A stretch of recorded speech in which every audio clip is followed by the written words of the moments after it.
I'm delighted to address this important conference. I've been a great supporter of FIRE from the beginning.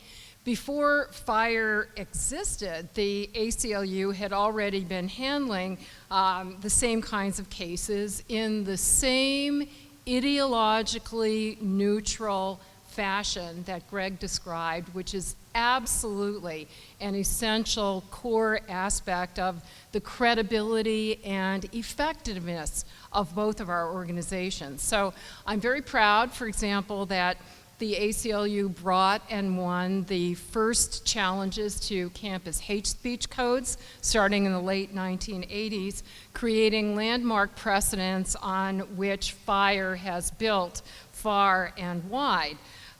Sadly, though, the burgeoning civil liberties crises on campus that started gathering momentum in the late 1980s just kept multiplying and multiplying, so it really warranted an organization that would do nothing but specifically focus on that subset of civil liberties issues. And that became especially urgent after the 2001 terrorist attacks. So I use that as a big frame of reference as well, Greg, because then we had an ensuing crackdown on a whole host of civil liberties in the name of the so-called war on terror, which are still demanding enormous ACLU resources, not to mention the massive ongoing problems of our massive over-incarceration system and fraught with racial injustice as well, to cite just a couple other hot items on the ACLU's agenda with our signature mission of defending all fundamental freedoms for all people. So that makes FIRE's signature mission all the more essential, namely advancing campus civil liberties specifically.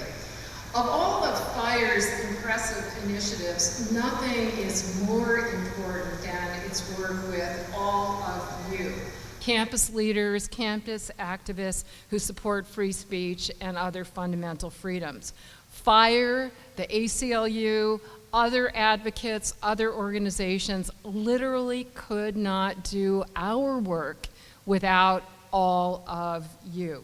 We depend on your commitment to monitor what's happening on your campus. We depend on your courage and to communicate and to complain about violations on your campus. So to me, all of you students here are the ultimate heroes and sheroes. So I want to give all of you a hand. You know, folks like Greg and I have the luxury of working full-time with like-minded civil libertarians, but we realize that those of you civil libertarians on campus are often a small, embattled minority in your community, right? I certainly have spoken on many campuses that were too hostile to my own civil liberties messages, and I know how hard that can be. But I can leave after my appearance there, right? While you don't have that option. So I truly have the deepest admiration for all of you. I'd also like to single out a couple students who helped with research for this talk, FIRE interns Max Bloom and Rachel Russell, and my own law student research assistants Josephine Bond and Chloe Koniaris. Yeah, thanks to...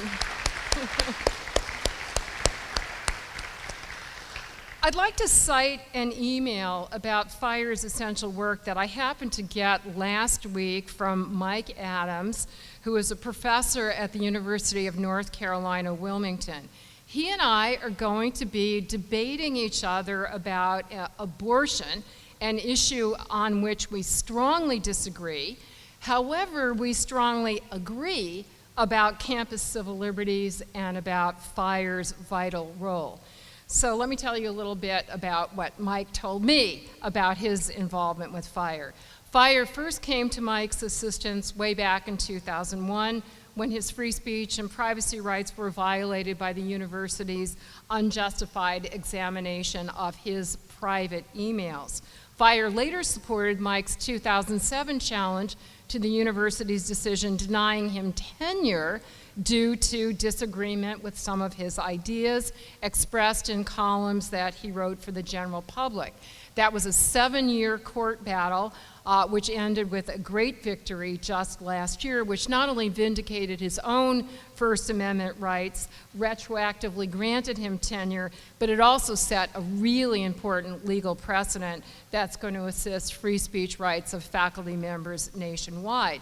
And moreover, Mike and FIRE are continuing to collaborate on ongoing student free speech issues on his campus. So last week, he and I, in this spirit of talking to, not only debating, but talking with people that you disagree with, and some of my best friends are people I've met not despite debating them, but because I debated them. And that was an opportunity to engage with mutual respect despite our disagreement. So Mike and I were in this process of emailing about our upcoming abortion debate, and I mentioned to him how much I was looking forward to addressing this important audience, what a FIRE fan I am, and with Mike's permission, I'd like to share with you his enthusiastic, responsive email. Referring to FIRE, he wrote, "Nadine, FIRE changed my life. My 2001 case with FIRE drove me into campus free speech advocacy. Also, FIRE was indispensable in our effort to pass the first ever right to counsel bill for university students, North Carolina's Student Administrative Equity Act. It started as a phone call to me from one of the founders of a fraternity at our school. The fraternity was denied counsel when questioned about minor criminal conduct and thrown off campus without due process. We changed that, and our law has now been adopted by 3 other states. Nothing I have accomplished could have been done without FIRE." So I'd also like to add my PS to Mike's thank you to FIRE, and namely that is another thanks to you student FIRE activists, because as Mike made very clear, that key right to counsel law in North Carolina and now in 3 other states would not have come to pass without the initiative of the student fraternity leaders on his campus. Greg's kind introduction cited my book, Defending Pornography, Free Speech, Sex, and the Fight for Women's Rights. Even though I wrote it more than 20 years ago, sadly, it continues to be relevant today, given its major theme. And here's that theme, that too many measures that restrict speech or other rights on the rationale that they are good for women or for other traditionally disempowered groups. This goes to a fine question we had for Greg. That's the rationale, right? It will be good for these disempowered groups to be subject to to have negative speech about them, be subject to censorship. But when you examine it, too many of these measures are in fact bad for not only freedom of speech and other fundamental freedoms, but they're also bad for women and for racial minorities and the other allegedly benefited groups. So that was the major theme of Defending Pornography, and that same dual theme, that same dual flaw infects so many of the rights-repressing measures that are rampant on campus today, from sexual abuse and harassment policies to trigger warnings. So my book discussed this overarching theme in response to the then dominant feminist position on pornography, which advocated censorship for the purported purpose of promoting women's equality and women's safety. But to the contrary, Defending Pornography shows how censoring sexual expression would do more harm than good, specifically for women's rights. And by the way, I have to say this was my first non-academic publication, and I hadn't realized how few free speech rights first-time authors have in their contracts with major publishers. I'm looking at a friend of mine who's a literary agent. So I didn't have much say over the book's title or cover, which the publisher clearly designed to be in your face and provocative. And even in the back of the room, I think you get the idea here.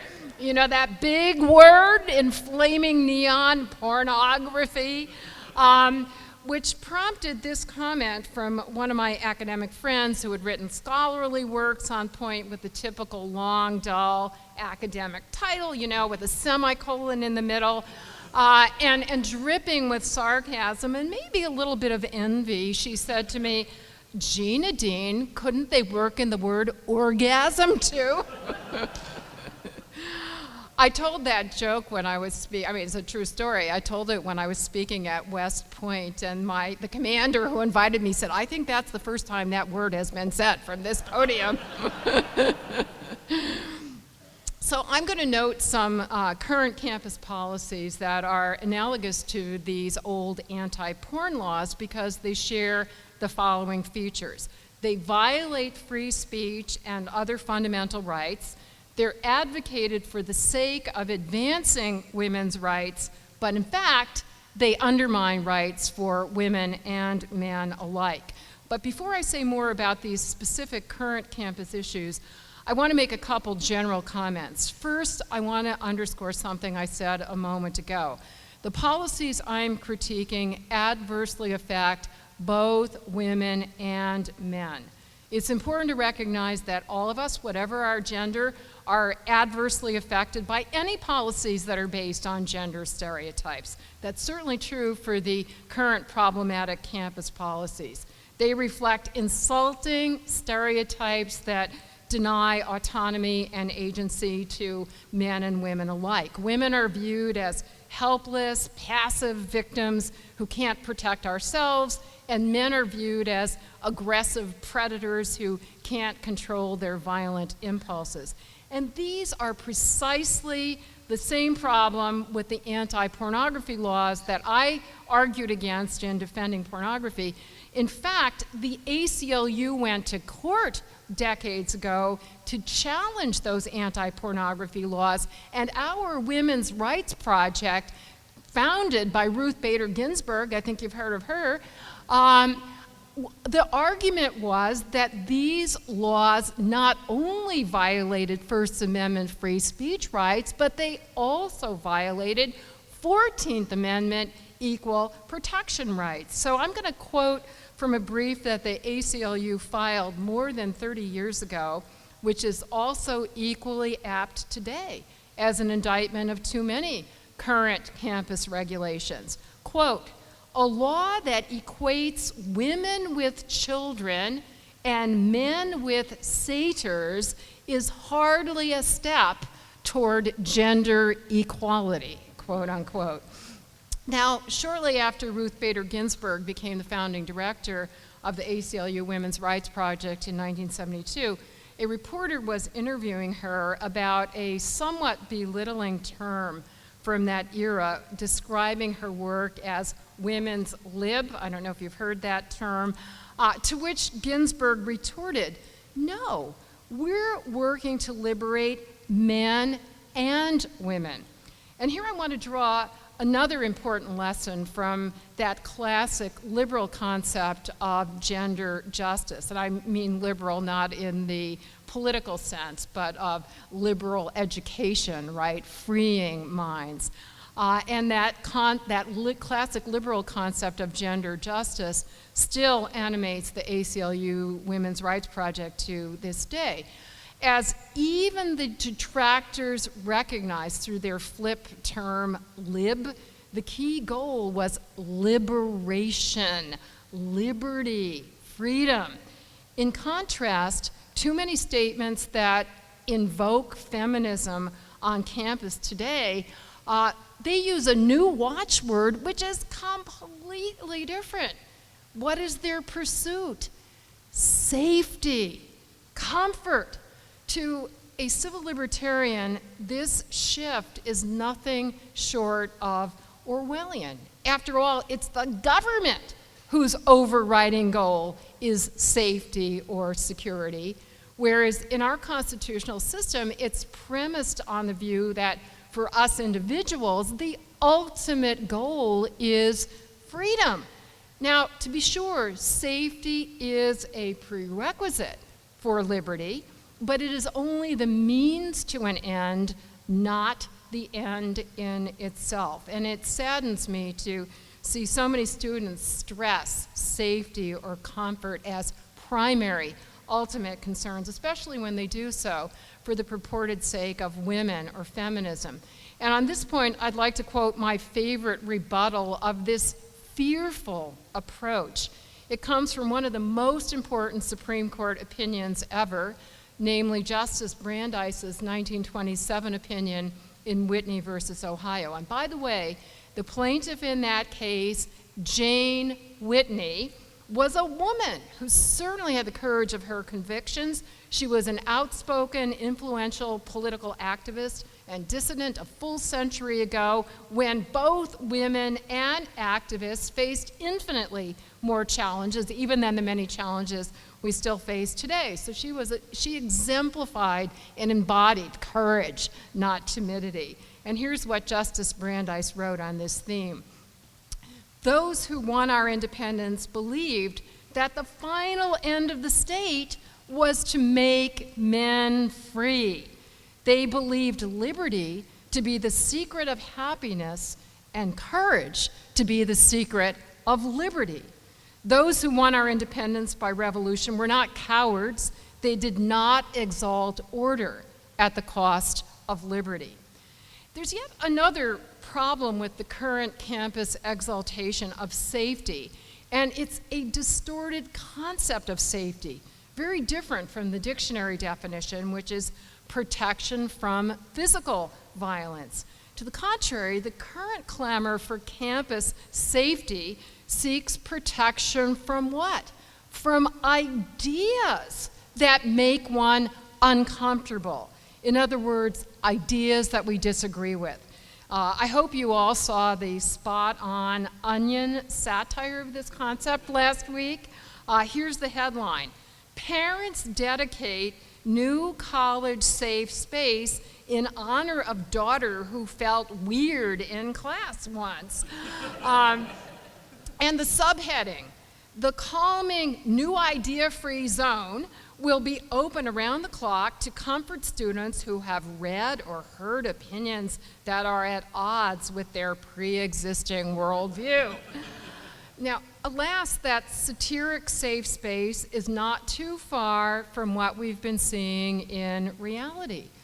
For instance, last fall, when a safe space was set up at Brown University for students who felt endangered by the mere fact that a debate was taking place on campus purely for those who chose to attend, right, all volunteers, and the topic of the debate was, shock, how should college handle sexual assault? Now, let me quote the New York Times article about Brown's real safe space. This is not a satire, this is reality. Quote, the room was equipped with cookies, coloring books, bubbles, Play-Doh, calming music, pillows, blanket, and a video of frolicking puppies, as well as students and staff members trained to deal with trauma.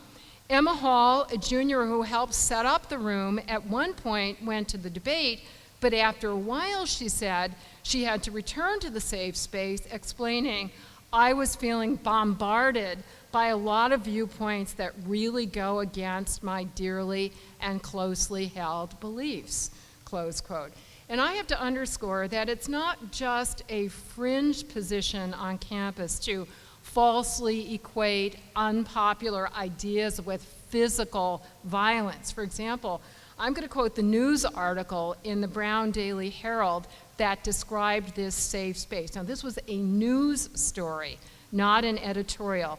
It announced the safe space in a way that just uncritically, reflexively accepted the false analogy of unpopular ideas to physical violence. So here's what the news story said, quote, students who may feel attacked by the viewpoints expressed at the forum. Did you hear that? Attacked by the viewpoints expressed at the forum can find a safe space at the same time. Well, ironically, this distorted concept of safety couldn't be more dangerous. To say that we should be protected from disagreeable ideas is the exact opposite of what the Supreme Court has hailed as the bedrock, the cornerstone of our free speech system, which is itself the cornerstone of all our freedoms, namely that speech can never be suppressed merely because anyone, even the vast majority of our community, considers the ideas to be evil or offensive. Now, to be sure, even Justice Brandeis recognized that speech may be suppressed if, but only if, it poses an imminent danger of concrete injury, such as the classic example, intentional incitement of imminent violence. However, short of such an extraordinary situation, Brandeis eloquently explains why we must brave the discomforts and other potential risks that are posed by speech whose ideas we consider evil and even incendiary. So I urge all of you to read and reread this whole powerful opinion, but for now, here are just a couple excerpts. Those who won our independence believed that discussion affords adequate protection against the dissemination of noxious doctrine, and that the fitting remedy for evil counsels is good ones. Fear of serious injury cannot alone justify suppression of free speech.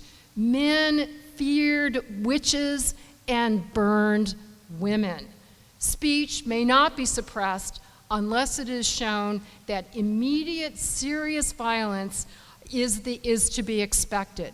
The usual deterrents to prevent crime are education and punishment for violations, not abridgment of free speech. So this speech protective philosophy, so eloquently laid out by Justice Brandeis, was memorably summed up specifically in the campus context by a legendary university president, Clark Kerr of the University of California. In 1961, he made a comment that to me remains the best response to students who now demand safety from unpopular ideas. As he said, the university is not engaged in making ideas safe for students. It is engaged in making students safe for ideas.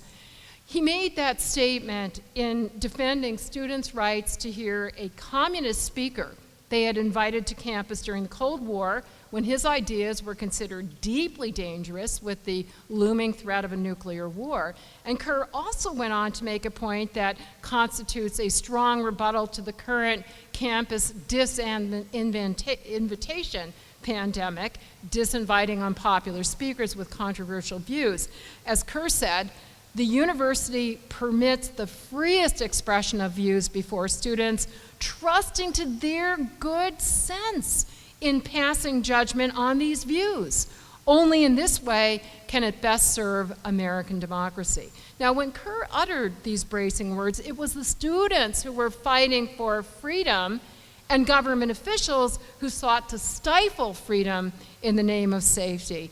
And I join with Greg in lamenting the fact that today this situation has too often been inverted, in which it's the students themselves who are seeking refuge from, quote, dangerous ideas.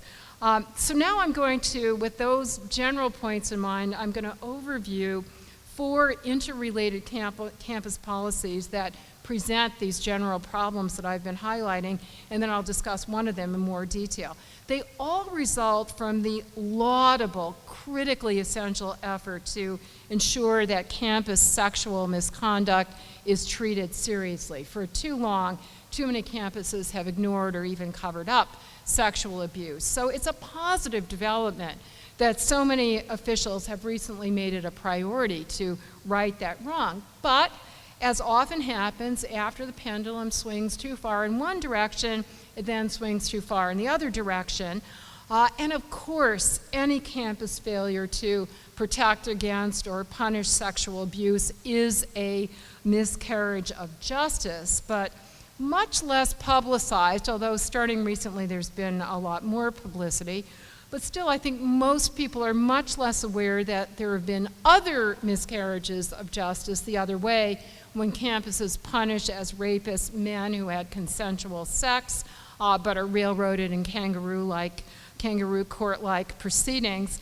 Also, campuses are punishing as sexual harassers students and professors who simply engage in expression that should be protected under free speech and academic freedom principles.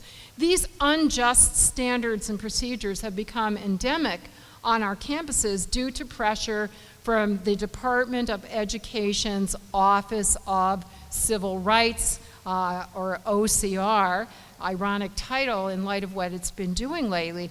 It has warned campuses that they would be charged with gender discrimination and face losing all federal funds unless they took two steps. First, adopting an overly broad definition of sexual harassment, which endangers all expression with any sexual content.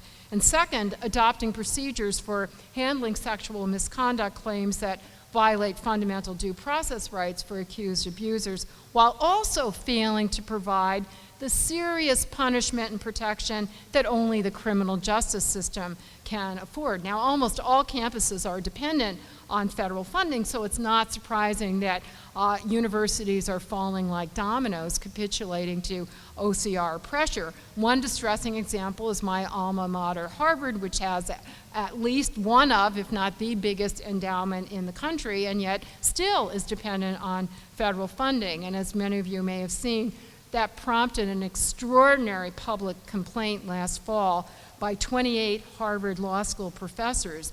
Notably, the signers included distinguished female professors who are feminist scholars, lifelong women's rights activists.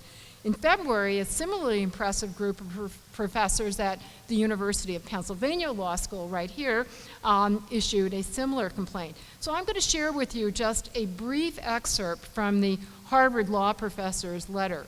Quote, Harvard apparently decided simply to defer to the demands of federal administrative officials. But the goal must not be simply to go as far as possible in the direction of preventing anything that some might characterize as sexual harassment.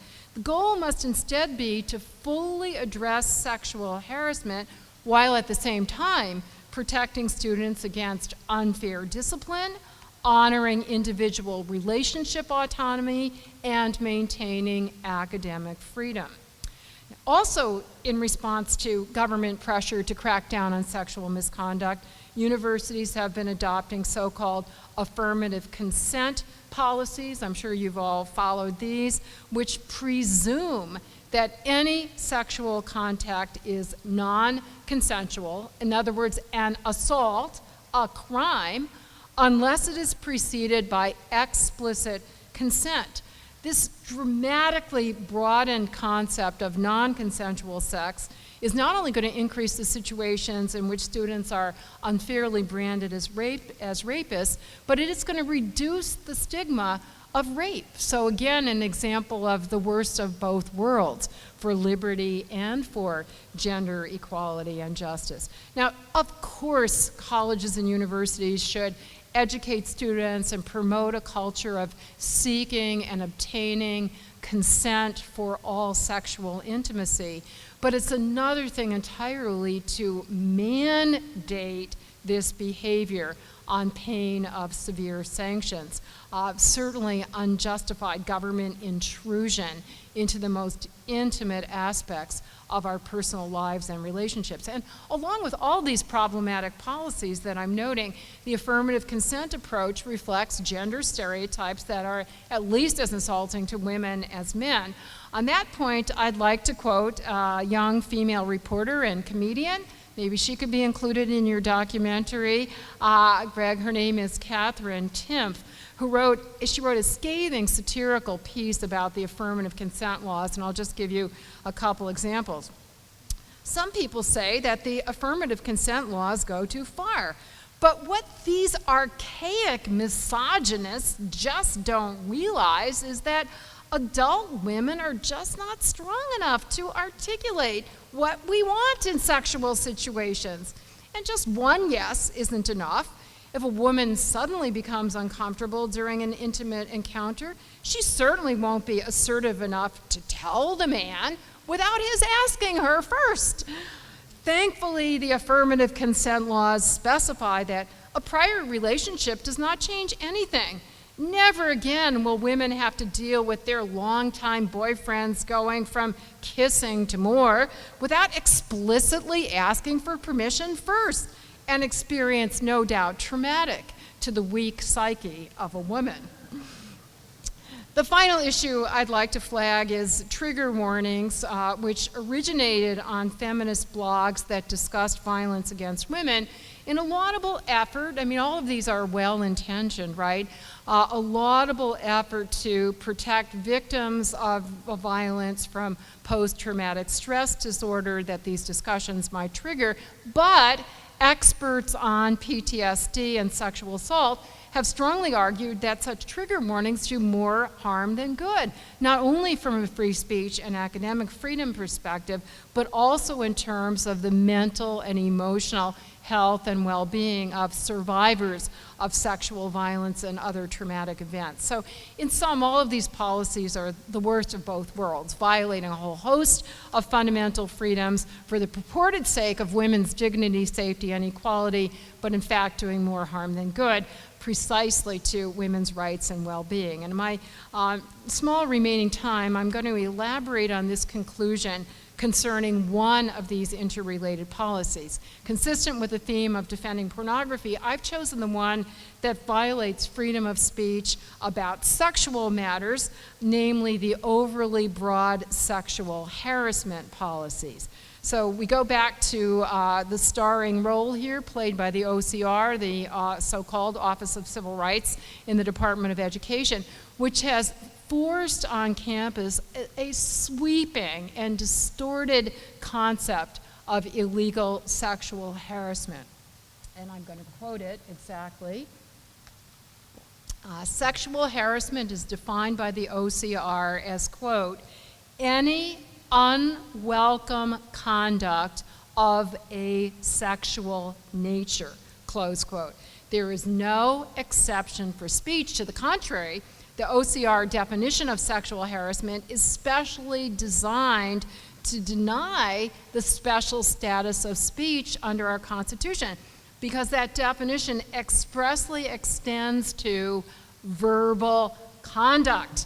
And that's a perfect example of George Orwell's Newspeak, or I should say, new verbal conduct. Campuses are pressured to punish as harassment any expression with any sexual content that anyone might consider offensive. And that literally means anyone who is subjectively offended, no matter how unreasonably or irrationally. To the contrary, the OCR expressly rejected an objective standard, what we lawyers call the reasonable person standard. OCR stated that expression will be harassing even if it's not offensive to an objectively reasonable person of the same gender in the same situation. So given this sweeping concept of punishable harassment, universities have in fact been punishing students and faculty members for all manner of sexually themed expression, even when it has an important academic purpose, just because someone complains that they personally found the expression unwelcome or offensive. The most recent, most egregious, most publicized example is the prolonged sexual harassment investigation that Northwestern University conducted against respected film professor Laura Kipnis because of an essay she published in the respected Chronicle of Higher Education in February, in which ironically she was criticizing the distorted, exaggerated concept of sexual harassment that is prevalent on campus. So her attackers, far from undermining her point, to the contrary, dramatically demonstrated how sad but true it is. Now, to be sure, in the Kipnis situation and many others, punishment ended up not being meted out or it was ultimately overturned in other situations, thanks to intervention by FIRE, the ACLU, other free speech advocates. But as the Supreme Court has recognized, free speech is a bridge. That's the key verb in the First Amendment. So free speech is a bridge, therefore violating the First Amendment whenever speech is subject to any substantial burden. And make no mistake about it, being accused of and subjected to a months-long investigation, accusation of sexual harassment certainly constitutes such a burden, no matter what the ultimate outcome is. So let me cite a few other examples. The Naval War College placed a professor on administrative leave and demanded that he apologize because during a lecture, by the way, this is the Naval War College, so think of the importance of this lecture there. It was a lecture on military ethics. He critically described Machiavelli's views about leadership by paraphrasing Machiavelli's comments about raping the goddess Fortuna. And again, I want to stress the professor criticized Machiavelli's views as being unethical, but as we've seen in other cases as well, the harassment zealots won't tolerate certain ideas or words being voiced at all in any context or for any purpose, not even for the purpose of critiquing them. So he was critiquing the rape metaphor, and he's out. Other examples, a sociology professor at Appalachian State University was suspended because she showed a documentary in class that critically examined the adult film industry. And she also dared to criticize the university's treatment of sexual assault allegations against student athletes. A professor of English and film studies at San Bernardino Valley College was punished for requiring his class to write essays defining pornography. Not defending pornography, just defining it. By the way, that's something the Supreme Court justices try to do, but not students in a class. The University of Denver suspended a tenured professor and found him guilty of sexual harassment for teaching about sexual topics in a graduate level course about the drug war in a course unit entitled Drugs and Sin in American Life, from masturbation and prostitution to alcohol and drugs. So I could go on and on. These are just all too typical samples. 2 decades ago, defending pornography criticized the doubly wrong concept of sexual harassment that gives rise to the incidents such as the one I've just listed, because they focus wrongly on sexual expression instead of focusing on sexist conduct. So the two flaws, sexual versus sexist, i.e. gender discriminatory, expression versus conduct. And that double distortion is bad for not only free speech, but also women's rights, because it embodies the archaic, infantilizing notion that women are inherently demeaned by any expression with any sexual content. Now I want to underscore the critical problem with punishing speech with sexual references that some audience members find offensive. And again, that's the essence of the OCR's concept of sexual harassment, which is now forcing colleges to adopt on penalty of losing federal funding. So again, let me quote them so you know I'm not distorting. The definition is any unwelcome conduct, including verbal conduct, i.e. speech, of a sexual nature. Now, in our wonderfully diverse society, we all have widely divergent ideas, values, tastes, especially about what sexual expression we find positive or negative. So for that reason, we shouldn't impose our subjective choices on anyone else any more than we would want them to oppose their choices on us. And I'm going to describe a cartoon that well captures this reality. It shows 3 people in an art museum. They're looking at a classic nude female torso. You know, you've seen them, a fragment of an ancient sculpture, minus the head, minus the limbs. Each viewer's reaction is shown in an air bubble, and the first one thinks, art. And the second one thinks, smut. And the third one thinks, an insult to amputees. We individuals even have different perspectives about whether any given expression has any sexual content at all. And that's captured by the old joke about the man who sees every ink blot his psychiatrist shows him as wildly erotic. And when his psychiatrist says to him, "You're obsessed with sex," the man says, "What do you mean I'm obsessed? You're the one that keeps showing me all these dirty pictures."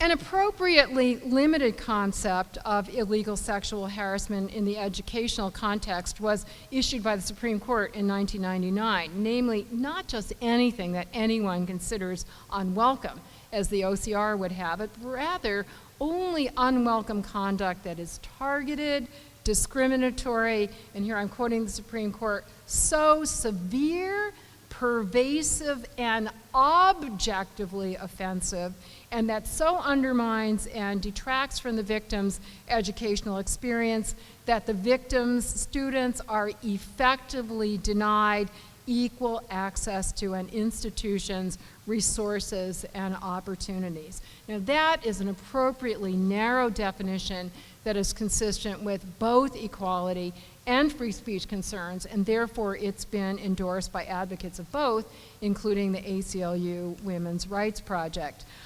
So in conclusion, I'd like to close by quoting my favorite, not my favorite Supreme Court justice, not my favorite law review article, but my favorite ACLU t-shirt, which is especially pertinent to all of you campus leaders and activists. So thanks to TV and films, we all know that under our Constitution, you have the right to remain silent, right? But this t-shirt reminds us of another right that unfortunately is not nearly as well known and exercised, namely you have the right not to remain silent. So I'd like to thank all of you for exercising that critically important right, and if anybody tries to stop you, don't hesitate to call FIRE and the ACLU, but we depend on you. Thank you very much.